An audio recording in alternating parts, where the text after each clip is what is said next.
welcome back to the low budget MTG podcast where we have a low production value. Today we're talking about Universes Beyond and its ramifications on Magic as a whole, and we're going to end it with a bit of talk about the updates with Commander brackets and such. And today we're coming from the left of the landfill with all the thrown away Spider-Man UB products. Exactly. Unfortunately, this was probably like the worst UV ever. Yeah. Yeah. I honestly though I don't think it was the worst received UB. I'm pretty sure that would probably be the first one when they did The Walking Dead. People were up in arms about that. That's interesting. I wasn't there when that was first released, so I don't know what the community was feeling towards that. So the biggest thing was more just kind of like lack of information about like future prints for the cards because it was a secret layer. Yeah. So limited print run and since these are mechanically unique cards, there was no exact like date stated. And that's kind of like the thing we're gonna lead off with is the broken promises of Universes Beyond. So they stated the first time with The Walking Dead that there would be in-universe reprints soon, but they never like gave a date or a time frame even. And then it took 3 years. They were printed in 2020, and then we did get in-universe reprints in 2023. They did it in what's called the list, which was where there would be either like random reprints of like other cards, or they also said the in-universe versions of like Universes Beyond, Secret Layers and stuff. The list has been retired, just like most good things in Magic. I'm not gonna lie. It's kind of interesting to like because it doesn't take a lot to make an in-universe set, especially for a secret layer. It's like legitly look what you did with the Spider-Man stuff. Just slap some card art and change a few text lines if you need to. Yeah. Really, it's crazy what we've gotten now. The fact that over half of the next year's standard sets are going to be Universes Beyond. Yeah. And that's where like this other broken promise comes in. In July 2021, Mark Rosewater was asked about if Universes Beyond was going to become standard legal, was going to take up like a yearly slot. And his response at the time was that Universes Beyond will not be premier sets, which that means not being standard legal. And then in October 2024 is when we get it confirmed that Final Fantasy and then every future Universes Beyond is going to be standard legal. So isn't it what his reasoning for like backtracking on the promises was like this is what the people wanted?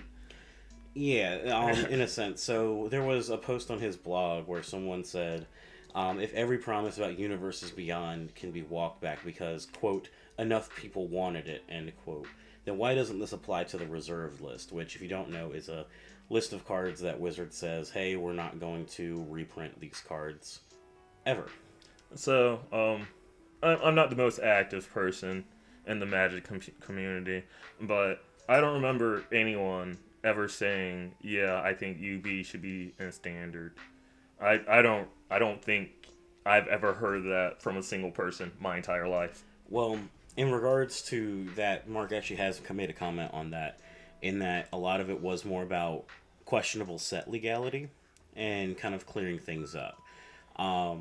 Like, it's not really, like, immediately obvious that the Lord of the Rings set, for example, is modern legal and, but not standard legal, you know, as an example. Like, you need it to be, like, know that that's how that release was handled. So they're like, well, if we're going to do sets, then we're going to need to make sure that people understand that. And then they decided they're going to make it standard legal. Mark also said that him explaining their current plans with Universes Beyond is not a promise that it would always be that way. Whereas the reserve list, in contrast, was specifically saying we promise to never do this thing. Except for the multiple times where they have broken the reserve list promises. Such as when they reprinted cards in From the Vaults, and when they removed commons and uncommons from those sets off of the reserve list, so they could reprint Soul Ring. And and when they did Magic 30, which was basically like Wizards made proxies, but for the first set, which includes a multitude of cards on the reserve list. So it's funny that he brings that up as like his argument for why the reserve list isn't touched, except for all of the other times that the reserve list was touched, which I guess you could also say kind of makes sense why Universes Beyond promises have been touched and changed and stuff like that, just like how the reserve list was. Because they have a habit of lying to us. And the thing is that they get to be more drastic with the Universes Beyond because there's no legal backlash, unlike with the reserve list. Yeah. There will actually be can be legal ramifications for it. So another thing that I find interesting is if this is all of the if Final Fantasy being standard and all UB being standard from now on is how you kind of like correct like set legality and everything. I think this is like the completely wrong way to solve that problem, because you could have just been like, oh, it would have been horrible for modern, but you could have just did the same thing for modern. It's like, oh, all UB is playable in modern and everything else, or anything other than just kind of just throwing everything into standard. Also, on top of all the other ramifications that standard has gone through, like with foundations being a new thing, rotation being longer. And They actually have recently changed rotation to be shorter. Oh, okay. And it's actually seeming like, from what because I tried looking up a bit more into it, it's going to be a yearly rotation, except that they're not doing anything in 2026. but in 2027 there's planned rotation. Basically it's like at the beginning of the year that set will then rotate things, except for when 2026 hits. But 2027 they're going to rotate that, and then 2028 they're going to rotate out is what I believe. So, which honestly does kind of alleviate a little bit of like standard bloat from all of the sets. But at the same time, they wouldn't have to alleviate standard bloat if they didn't bloat standard to begin with. Yeah, it's like we're not doing this rotation until after these 7 sets come out, and on top of everything that is still currently in standard. Well, rotation just happened. Oh, really? Yeah, there was a rotation that happened in October with whatever Yes. that's Edge of Eternities came out that had some sets rotate out. Okay. So that's why they're withholding it on 2026, not to have like basically back-to-back rotations. It's just funny that it lines up that they're skipping the next year, but it's because usually how it used to work is that standard would rotate every 2 years when the big fall set came out. Yeah, that's how it was, and then they changed it to be a 3-year rotation, and then they recently walked it back now to be like a 1-year rotation because they're putting so many more sets in standard. Not that we really care too much about standard, but if that's the format they're focusing on, that's the format that they want to be like their big thing, I don't think they're going about it very well. In regards to Universes Beyond, you were saying that they could have put everything into modern. Another thing they could have done is just not made them into actual full sets as well. Yeah. Really, the simplest thing they could have done is kind of what they did with like The Walking Dead and the Stranger Things and what was like Secret Layers. Oh, okay. Oh, yeah. Or how like with the Chucky cards where they were like already existing cards that they then just put new names and card art onto. The SpongeBob Secret Layers were really good. Exactly. Because guess what? There's the out of universe version for anyone who likes that IP and who would love to run that. And if you don't care about the IP or Universes Beyond as a whole, it's nothing you really have to get into. Because if it's mechanically unique cards, they stated they're going to get reprints at some point. So you know that you'll be able to get it in Universe 1. At some point. I'm just waiting for the reprints of like the Warhammer set because I really want to play that one deck, but I'm not going to like I don't even know how much it is right now, but I'm not willing to chuck out all the money for it. Yeah, they're really expensive. And that was one that I mentioned earlier before we started recording that I was like, how are they going to even do that? Because they have like the creature types from Warhammer, like Tyranids and Necrons. Those are like specific to Warhammer. So I don't know how easy it's going to be to try and get those reprinted into Universes Within. Yeah, they might have to like throw it under like, well, they can't even throw it under like umbrella term because the cards themselves also have to be individually unique. So they would have to come up with something new at that point. Exactly. And it's like you can't really like change the creature type, Yeah. because then that's a different card. Yeah. Truly, you know. It's really messy. Alternatively, they could have just done commander decks like they did with Warhammer, like they did with Fallout and stuff. Where it's against, then it allows for new designs to really flourish. They're more readily available to the public as well, unlike a Secret Lair is. And still, if you don't care about Universes Beyond, you still don't have to buy it. Is the thing. And even if you think, oh, this card is really good, again, they said that every Universes Beyond will get reprinted with a Universe Within, so it's just a waiting game. Yeah. At that point. And the way I really wish that the Spider-Man set was just commander decks. One, because as the Spider-Man set was coming out, I'm pretty sure I said this before on the podcast, but I felt it was very much like the theming was kind of just everywhere. It didn't really seem like anything flowed with anything else. And so if they would have took the time, instead of making it into a set, just made the 5 flippables they made into just into their own commanders and reworked them. Like, one thing I don't like about the Peter Parker, like the main Peter Parker from the set, is it's his the effect that they went with flavor wise. It seems he's just there to set up for the multiverse thing. And I know this is kind of getting away from Magic and everything, but stay with me, people.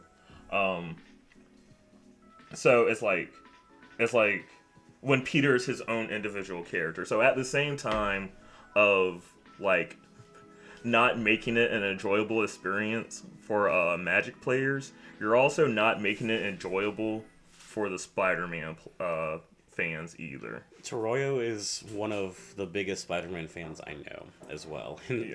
It's his favorite. Spider-Man is his favorite superhero, and if he's disappointed by the set, like, Yeah. what does that say? Like he's like the target audience. Yes. A dude who loves Spider-Man and Magic. Cool. Too bad. Most of this, yeah, it feels disjointed, and I mean, you can tell that they were going to do the Assassin's Creed Beyond booster thing, because that also didn't have any like real archetypes, it wasn't made to be drafted or anything. So they kind of, when they decided, oh well, we're making all UB stuff standard, we got to make this actually like a functioning draftable set as well. So let's just try and interject random shit that doesn't work too well now. Yeah, and look at what a bang up job they did. Yeah. And that was like another thing, is that, the sets are going to be handled so differently. Like, Spider-Man was probably like the biggest drop on the ball for like a UB release, and it's not like that's been like a common thing, and most UB releases actually have been very, good. It's just that Peter Parker look. Yeah, honestly. I have high hopes for the Avatar set, I will say. And honestly, like, looking into what we're actually getting for this moving forward, we know the unannounced Universes Beyond is Teenage Mutant Ninja Turtles. I'm excited for that. Yes. My son loves Teenage Mutant Ninja Turtles, so I'm going to have him pick what I build from that set. I don't think I'm going to build anything from it, but just looking at the cards makes me happy, so... Yeah. Yeah. Probably, so far makes you probably happier than the Spider-Man set. Yeah.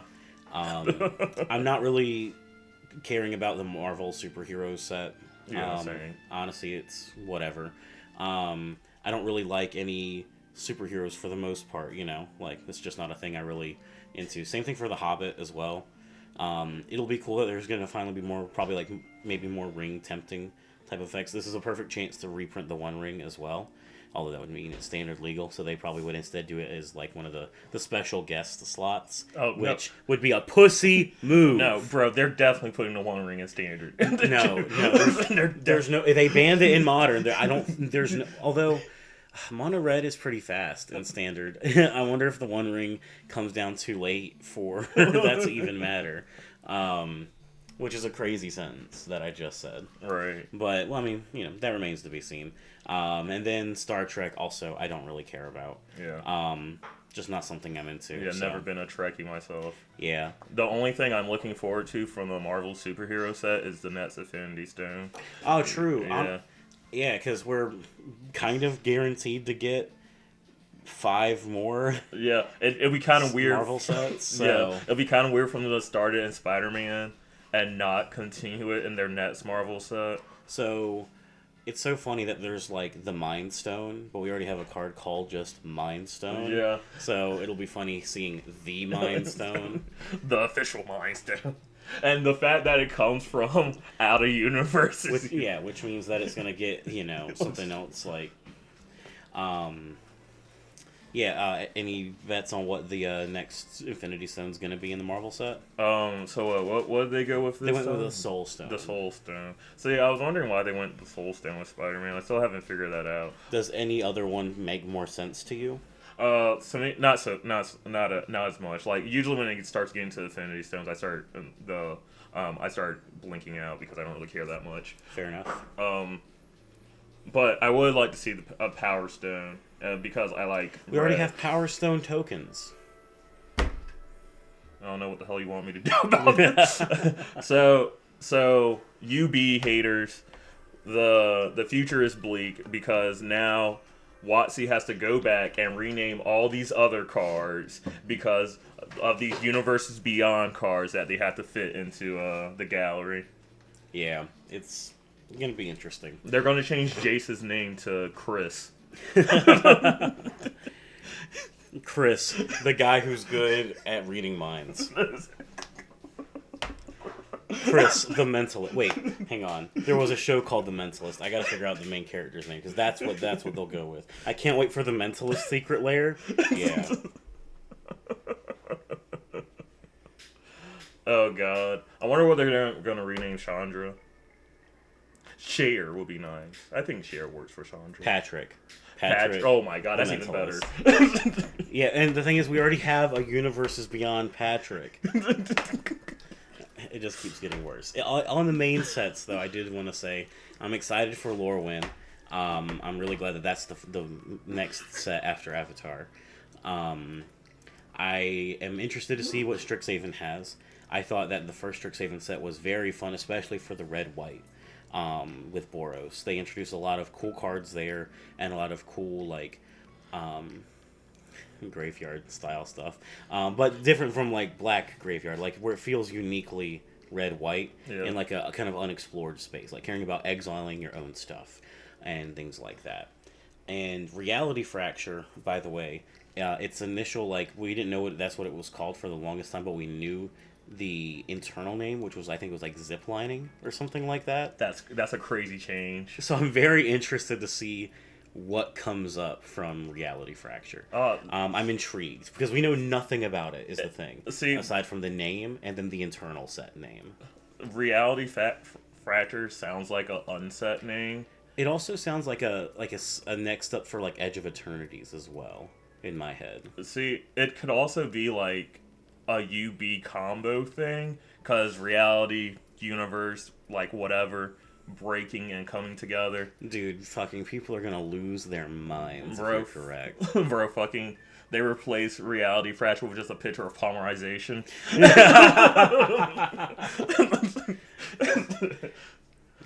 That'd be funny. Yeah, it's good. Yu-Gi-Oh! Secret Lair win. Yes. I also wanted to talk about the way Standard is going to be looking in the future. We were talking about how bloated it's going to be and everything, but I used to play Cardfight Vanguard. Yeah, before I have multiple card games under my belt. That's why I don't know everything about Magic. But in Cardfight Vanguard, they had to restart the format, and it was horrible. And they did it again. Yeah, and they did it again. They did it again. So like everything that you brought in the previous format doesn't matter anymore. That shit's useless. But one of the things that like led up to that was they had a huge increase in the number of sets they were dropping every year. It honestly felt like it was once a month. It probably wasn't that often, but God did it feel like it. And it was constantly having to keep up with cards and constantly having to remake your deck. Like, your deck would probably only, like, the fact that you had to deck edit, like, 5 times a year just to keep your deck up was very annoying. thankfully, I feel Magic is probably going to be immune to having that issue. Yeah. Because even when, we had 6 standard sets, and no one was really complaining that it's like, oh, standard players are struggling to, keep up with the changes and developments. Nah, usually the next set only adds in a couple of things. Until we got Final Fantasy with Vivi. Yeah. But Vivi has seen a decline in play. There is a mono red aggro deck that does have, I think, overall more favorable matchups against Vivi. So, things are developing at least, but it certainly is a time when you're going to have so many sets being in. That's honestly the beauty of playing a non-rotating format like Commander as well, in the sense that like each individual set doesn't matter. It's more like each year, because so many sets come out, there ends up being like a fair few things. But I mean, that's something that you don't have to be like, oh, I need to get it right now, because the one card you change in your 100 card singleton deck is way less important than the 4 of that you put in your 60 card standard deck.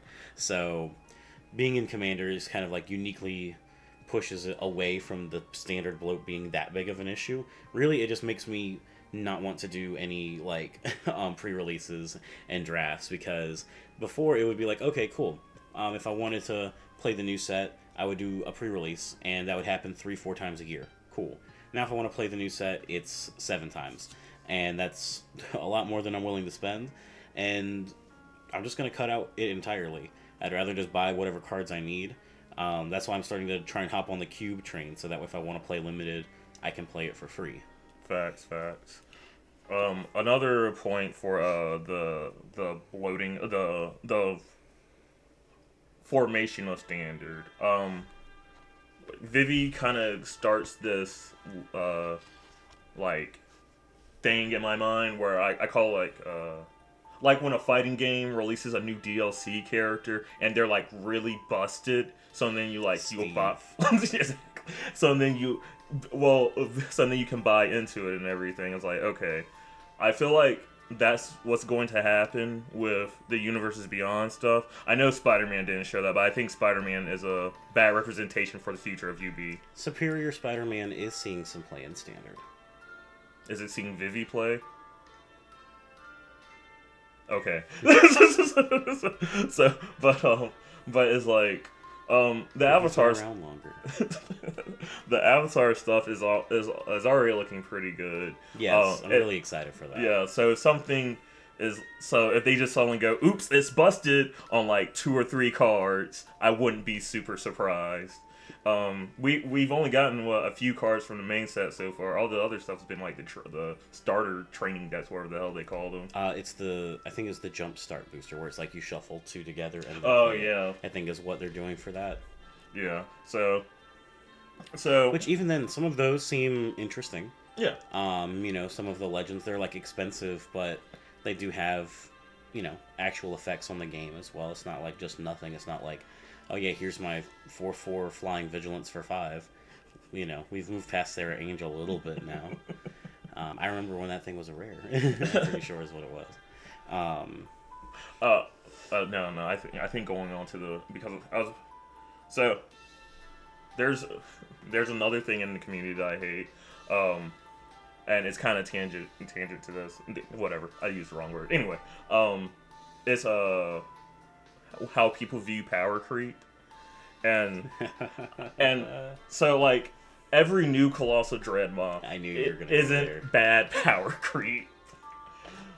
That's just the natural flow of the game. You're eventually gonna have to come out with stronger stuff in order to keep the game new and vibrant and everything. That's why we have new sets. Exactly. Like, people were upset about, I think it's like called Balam T-Rexar or something like that. Yeah. Where it's like, I'm pretty sure, it's a 6 mana 6/6 with trample and maybe another keyword, but at least trample, and then it also has like forest cycling. Yeah. And people were like, they power creep Dreadmount, and it's like, it's a common. It's like that's really, is it better? Yes. Would I run it over it? Yes. Can you also just run both? Sure. Why not? There's nothing saying you need to play this. It's just this has more utility. It is a little bit better, yeah. Or when people would complain about like mythics that are like big dinos that have trample that and compare like, dude, they power creep Dreadmaw. It's like, it's a mythic. I would hope it's stronger than Colossal Dreadmaw. Also, I think dinosaurs should have trample. That's kind of their whole thing. Yeah, if they're big, and if they're a big fuck you dinosaur, they should probably have trample. You need to convince me why they shouldn't. You know what? You know what? They really need a power creep Soul Ring. Make. You know what? Two colors of your choice. That's what Soul Ring's new test should say. There's already Power Crypt Soul Ring though, Mana Crypt. I was about to say I'm not playing Jeweled Lotus. Oh no, that's also banned. That's one reason I couldn't pay because of the price. Also banned. Yeah, it is. I don't really have anything else to say on UB. I think we aired out most of it. Yeah. All I have to say is UB haters, we're not on your side, but you are kind of right sometimes. Yeah. It's like y'all used the wrong formula, but got to the correct decision. Yeah. But that wrong formula is what's on blast. Yeah. You know, it's like you show that you used the wrong formula. Right. Until then, everyone have a. Oh wait, I forgot the commander brackets. Yeah, that's so funny. Yeah. Yeah. So they made some changes to the commander bracket. It still says beta, by the way, so this still isn't finalized. But I think this is like the best iteration yet. Yeah. To quickly run through kind of what's a bit different is that they removed like tutor hate and precons from like the bracket 2, and then they also set aside better better like descriptions, like how with core it says players expect decks to be mechanically focused on cards chosen to maximize creativity and or entertainment, win conditions to be incremental, telegraphed on the board, and disruptible. Gameplay to be low pressure, proactive, and considerate, letting each deck showcase its plan. And then by around turn 8 or so is when people are losing the game, or when you win the game. Actually, Gavin went further into it in his article. I read a little bit on it, and it said that by turn 8, the player is likely someone's likely to have won the game at that point, or that's when you can expect it to end on average, and that it's not like if someone gets knocked out turn 6. And then the game ends on turn 9. Nope. How could you do that? You terrible person. No. That falls very well in line with that. Turn 8 is when things are going to be at the tipping point. Yeah. I'm glad that they took out the comparison to precons. Yes. Because of the power fluctuation between precons. There are precons that are 1s. There are precons that are 2s. There are precons that are 3s. And there are precons that are only a few changes away from 4s, honestly. Yes. And the fact that, there's not just one example for each of those, but many examples for each of those is where, and they did say average precon, but that's a horrible thing, because anyone would just assume, oh, well, this is an average precon. Exactly.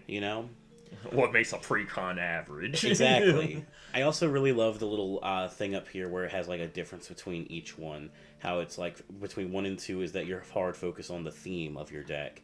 When you're going from 2 to 3 is because you're likely putting in more staples that are better for your deck. Then 3 to 4 is about optimizing for speed to get the actual thing done.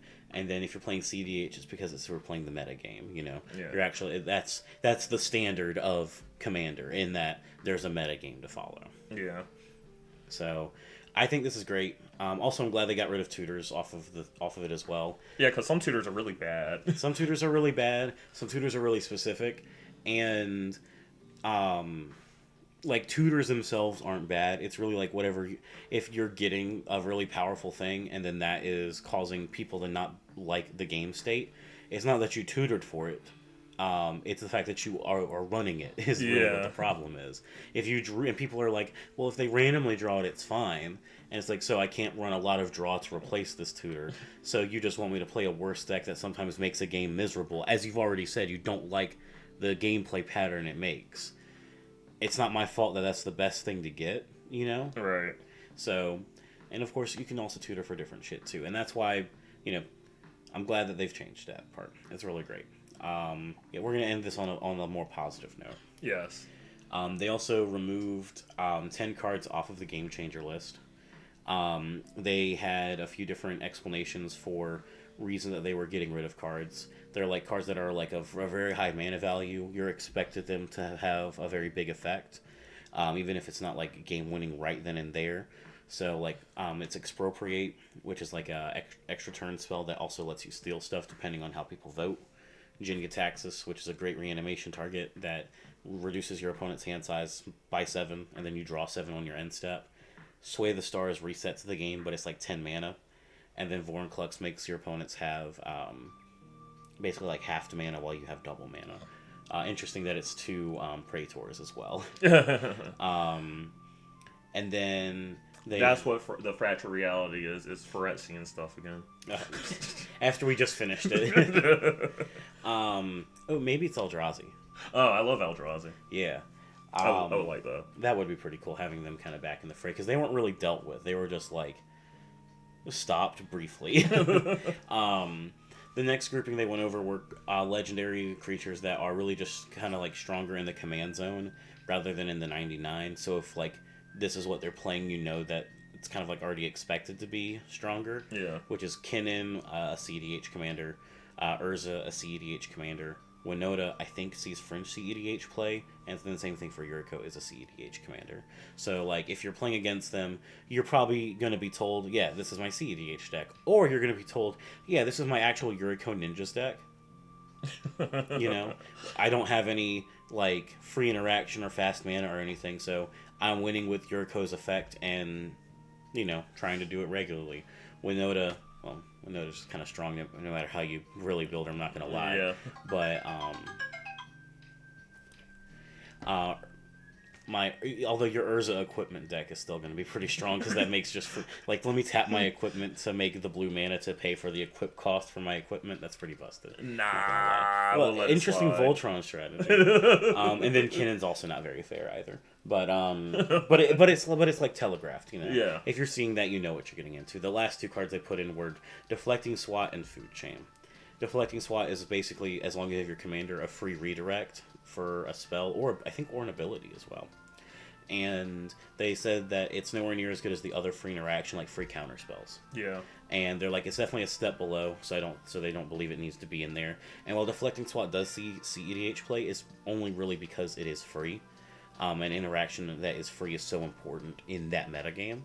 But I don't think there's a problem with it either. It doesn't get around a lot. Like, it doesn't get around board wipes. Yeah. As an example. I think my personal opinion of the card is I would run it in whatever red deck I would have. Yeah. Because it's good for what it does, but it's not like if I had to pay for it, I would I'd not even think about taking it out. Yeah. And Food Chain's a combo machine, but in the bracket thing they talk about no 2-card combos, and Food Chain 2-card combos with so many different things. So it's not really going to be played unless it is in a higher bracket deck anyways. So it didn't really need to be put there. Kind of like with Mass Land Denial. Yeah. It's stated it's not supposed to be in lower brackets. So if someone's playing it, then you're probably not playing a lower bracket, or maybe they misunderstood. This is my bracket 1. No, you can't play the game anymore deck. Right. That's the theme. You can't play the game. And then the last thing they talked about was hybrid mana. And how they are considering trying to do where hybrid mana is like an or rather than an and. So Reese the Redeemed was an example where they're like, this card would clearly be something that we would be fine with someone running in a mono green or a mono white deck. Beseech the Queen was one that they're a little iffy on. If it should be just mono black, or it could also be run in colorless decks that are, able to run it then at that point. They're just unsure of how they do feel about that. And then the final kind of example they went over was like Deathrite Shaman, how this wouldn't be one that would be affected. And that's because in the text box it has both black and green symbols there, which, as a color identity goes, like that sets your identity as well. Yeah. So it's like every mana actual symbol on the card like that is what's looked at. I'm actually looking forward to this rule change. I think the way that, like, the first one being completely okay, the second one I'm kind of like meh about, and with them going, in the last one where it's like your text box color identity still matters and everything. I think that's completely fine. Yeah. So for Beseech the Queen, in case you don't know, it's 2 generic and a black 3 times. Right. So it can be up to 6 mana. Yeah. Search your library for a card with converted mana cost less than or equal to the number of lands you control. Then reveal it and put it to your hand. Then shuffle your library. So unless the colorless deck is making black mana, it's a 6 mana tutor, which is not a great card. Yeah. You know, I think it would be fine, honestly. But we'll see where that goes. Again, that's something that they said that they were like, looking at. Nothing confirmed. Any closing thoughts? No, not really. I think everything's just about wrapped up. Yeah.